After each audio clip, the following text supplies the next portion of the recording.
Верно ли утверждение, что если любовь ушла, значит отношения обречены и стоит расставаться, разводиться? Я категорически против, на самом деле, этих вещей. Вот ко мне приходят, когда пары поговорить, не всегда у них так бывает, что любовь такая вся, вот такая же радостная и романтичная, длится всю жизнь. Более того, вот эта радостная и романтичная любовь, которая бывает в начале отношений, это гормональный всплеск. Он имеет очень четкие границы от 3 до 6 месяцев. Через 3-6 месяцев гормональный всплеск естественным образом заканчивается. И партнеры начинают видеть настоящих друг друга.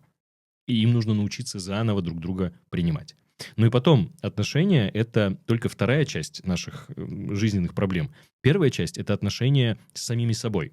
И вот когда мы ведем эту большую войну сами с собой на протяжении всей жизни, нам еще параллельно нужно как-то сберечь отношения с кем-то. И это большое искусство.